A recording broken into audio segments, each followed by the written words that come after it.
Sa panibagong yugto ng kaguluhan sa Middle East, muli na namang niyanig ang Yemen matapos magsagawa ng biglaang airstrike ang Saudi Arabia. Ang naturang airstrike, mga kapatid, ay hindi isang karaniwang operasyon laban sa Houthis o sa Iran-backed rebels na matagal nang itinuturing na pangunahing kalaban ng Riyadh. Dahil sa pagkakataong ito, ang target ay ang mga puwersang matagal nang kabilang sa mismong Saudi-led coalition. Ipinapakita nito na ang digmaan sa Yemen ay pumasok na sa mas delikado at mas komplikadong yugto. Isa itong digmaan na hindi na lamang laban sa isang kaaway, kundi laban sa sariling alyansa. Isang sitwasyon kung saan ang dating magkakampi ay nagsisimula ng magbanggaan. Kaya naman ang tanong, ano ba talaga ang nangyari? Bakit biglang kumilos ang Saudi Arabia sa ganitong paraan?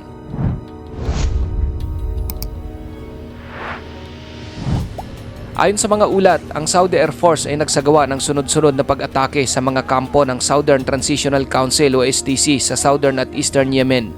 Ang STC, mga kapatid, ay isang separatistang grupo na hayagang nananawagan ng paghihiwalay ng South Yemen mula sa natitirang bahagi ng bansa.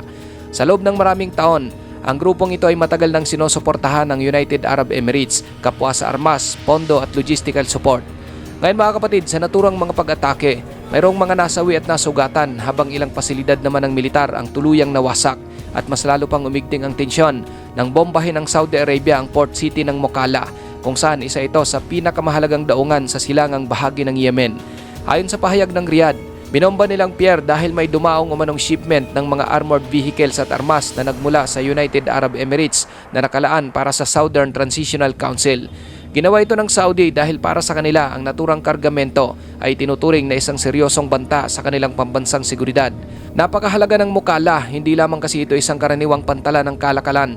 Isa rin itong strategic gateway para sa pagpasok ng armas, daloy ng langis at pagpapalawak ng impluensyang militar at politikal. Kaya naman kapag napunta sa maling kamay ang kontrol sa lungsod na ito, hindi lamang Yemen ang maapektuhan kundi ang buong rehiyon ng gitnang silangan. Ang naturang mga aligasyon ng Saudi Arabia sa United Arab Emirates kaugnay sa shipment ng armas ay mariin naman itong itinatanggi.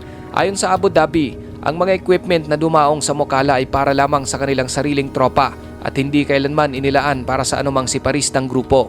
Ngunit sa kabila ng mga opisyal na pahayag na ito, malinaw na may malalim ng hidwaan sa pagitan ng dalawang pangunahing Gulf powers. Dahil dito, ang dating matibay at nagkakaisang alyansa ay unti-unti nang nababasag sa ilalim ng magkakaibang interes at estratehiya. At sa gitna ng tensyong ito, ang Yemen ang nagiging pangunahing larangan ng kanilang tunggalian, isang proxy conflict na umuusbong sa loob ng mas malawak at mas komplikadong proxy war sa rehiyon. Sa loob ng halos isang dekada, magkasangga ang Saudi Arabia at United Arab Emirates sa laban kontra sa Houthis sa Yemen, kung saan iisa ang kanilang layunin, ang pigilin ang lumalawak na impluensya ng Iran at suportahan ang internationally recognized government ng bansa. Sa simula ng digmaan, malinaw ang kanilang pagkakaisa at koordinasyon. Ngunit habang tumatagal ang labanan, unti-unting nagbago ang estratehiya ng United Arab Emirates. Mas pinili nitong suportahan ang mga lokal na puwersa sa Timog, partikular ang Southern Transitional Council. Dahil dito, ang hakbang na ito ay tinuturing ng Saudi na unti-unting sumisira sa ideya ng isang buo, matatag at kontroladong Yemen na mahalaga sa kanilang pambansang seguridad. Ang Southern Transitional Council ay hindi na maituturing na isang simpleng rebeldeng grupo lamang.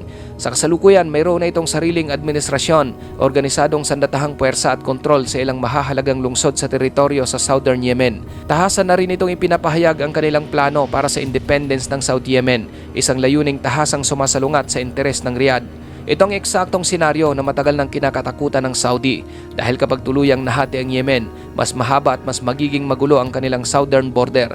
Sa ganitong sitwasyon, mas magiging mahirap pigilan ang pagpasok ng armas, smuggling at ekstremismong maaring magbanta sa seguridad ng Saudi mismo. Ngayon, mga kapatid, kung nakikita na pala noon ng Saudi Arabia na lumalakas na ang Southern Transitional Council, pero bakit ngayon lamang sila umatake? Ayon sa mga eksperto sa rehiyon, naubos na ang presensya ng Riyadh matapos ang maraming buwan ng diplomatikong pakikipag-usap at tahimik na babala sa STC at United Arab Emirates. Sa panahong yon, sinubukan ng Saudi leadership ang diplomasya, lihim na koordinasyon at iba pang paraan upang maiwasan ang direktang labanan. Ngunit nang pumasok ang mabibigat na armas sa Mokala ng walang pahintulot, ito ay tinuring ng Saudi na malinaw na paglabag sa kanilang red line. Para sa kanilang pamunuan, ang ganitong hakbang ay hindi na maaring palampasin sapagat naglalagay ito ng banta sa kanilang pambansang seguridad. Kaya't sa kanilang pananaw, kapag ang red line ay inilabag, ang tanging sagot ay bomba at puwersang militar. Ang pag-atake ng Saudi Arabia ay nagpadala ng malakas na shockwave sa buong gitnang silangan, kung saan biglang lumitaw ang posibilidad na ang hidwaan sa Yemen ay hindi na lamang simpleng civil war kundi maaring maging regional power struggle sa pagitan ng dalawang dating nagkakaisang Gulf powers. Bukod dito, mayroon ding mga ulat na maaring tuluyang i-withdraw ng Abu Dhabi ang kanilang natitirang puwersa sa Yemen, isang hakbang na magpapakita ng ganap na pagkakawatak-watak ng dating koalisyon. Kung mangyayari ito, hindi na lamang maglalaho ang dating struktura ng alyansa, kundi lalong magiging mas magulo at hindi mahuhulaan ng sitwasyon sa loob ng bansa. Ang mga lungsod at teritoryo na dati ay kontrolado ng magkakatuwang na puwersa ay maaring muling magbago ng kamay na nagdudulot ng mas malawak na kaguluhan at panganib sa mga sibilyan. Sa gitna ng lahat ng kaguluhan at tensyon, nananatili namang tahimik pero mas nakaalerto ang Houthi, ang kilusang rebelde na matagal nang nakikipaglaban sa pamahalaan ng Yemen at sa mga kaalyado ng Saudi at United Arab Emirates. Habang abala ang kanilang mga dating kaalyado sa pag-aaway at internal na hidwaan, posibleng samantalahin nila ang pagkakataon upang palawakin ang kanilang kontrol sa mga teritoryong mahina ang depensa. Ibig sabihin, ang pag-atake ng Saudi sa Southern Transitional Council ay maaring magdulot ng hindi inaasahang epekto at sa halip na pahinain ang kaguluhan, maaari pa nitong palakasin ng iba pang armadong grupo sa rehiyon. Ang sitwasyong ito ay malinaw na halimbawa ng panganib ng digmaang walang malinaw na direksyon, kung saan ang bawat aksyon ay maaring magbunga ng mas malalaking komplikasyon at pagbabago sa balanse ng kapangyarihan. Sa naturang conflict mga kapatid, nagkaroon naman ng mga panawagan mula sa United Nations at United States na pahupain ang tensyon at bumalik sa usapang pangkapayapaan sa Yemen. Ngunit sa aktual na sitwasyon, tila malayo pa ang inaasahan na kapayapaan, kung saan ang bawat bagong bomba at airstrike ay lalong nagpapalalim ng galit, takot at paghihiganti sa pagitan ng mga grupo. Sa isang bansang matagal ng wasak ng digmaan kung saan milyon-milyong sibilyan ang apektado, kaunting mitsa lamang ay sapat na para muling sumiklab ang malawakang karahasan. Ang sitwasyon ay hindi na lamang banta sa lokal na seguridad kundi pati na rin sa katatagan ng buong rehiyon dahil ang anumang escalation ay mabilis na maaring kumalat sa mga kalapit na bansa at maging sanhi ng mas malawak na krisis. At habang nagbabanggaan ang mga makapangyarihan sa likod ng kanilang mga interes at estratehiya, ang pinakamalaking talo ay palaging ang mga sibilyan ng Yemen. Ang mukala halimbawa ay tahanan ng libo-libong ordinaryong mamamayan, mga pamilya, mga ngalakal at mangingisda na araw-araw na umaasa sa pantalan at lungsod para sa kabuhayan. Kaya naman sa bawat airstrike, hindi lamang ang mga target militar ang nadadamay kundi pati ang mga inosenteng buhay na walang kinalaman sa digmaan.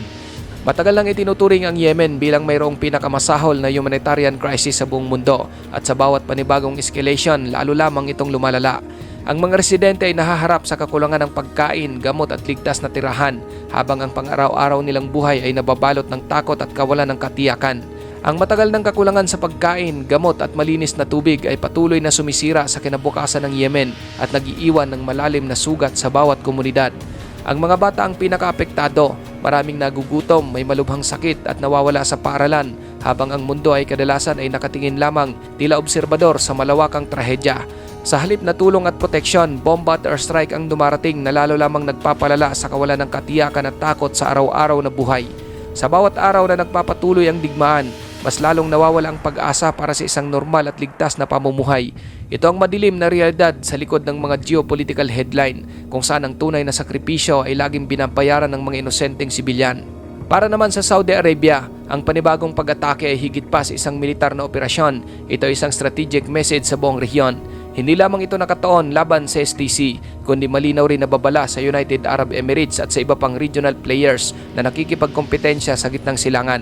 Ipinapakita ng Riyadh na handa silang gumamit ng puwersa upang ipagtanggol ang kanilang pambansang interes kahit pa nangangahulugan ito ng direktang pagbangga sa dating kaalyado. Sa mundo ng geopolitics, ang mga alyansa at kaibigan ay madalas na pansamantala lamang at sa huli interes ang nagdidikta ng aksyon. Ang mensaheng ito ay malinaw. Ang Saudi Arabia ay hindi papayag na malagay sa panganib ang kanilang estratehikong kontrol at seguridad at handa silang gumawa ng radikal na hakbang upang tiyakin ang kanilang dominasyon sa rehiyon. Sa huli mga kapatid, ang pag-atake ng Saudi Arabia sa Yemen ay malinaw na patunay na ang digmaan sa bansa ay patuloy na nagbabago ng anyo. Hindi na ito simpleng labanan sa pagitan ng gobyerno at rebelde, kundi isa na itong digmaan ng ambisyon, impluensya at kapangyarihan, kung saan bawat aksyon ay may malalim na epekto sa rehiyon at sa mga nakapaligid na bansa. Habang ang mga lider at makapangyarihang bansa ay naglalaro ng estratehiya at diplomatikong kalkulasyon, ang Yemen ay patuloy na dumurugo at nagdurusa. Ito rin ay isang paalala sa buong mundo na sa bawat digmaan, ang tunay na bayad ay laging binabayaran ng mga inosenteng mamamayan na nawawala ng tahanan, kabuhayan at pag-asa. Sa bawat bomba at airstrike, nabubuo ang kasaysayan ng trahedya na madalas nakatago sa likod ng mga headline ng geopolitics. Ikaw kapatid, ano ang masasabi mo sa videong ito?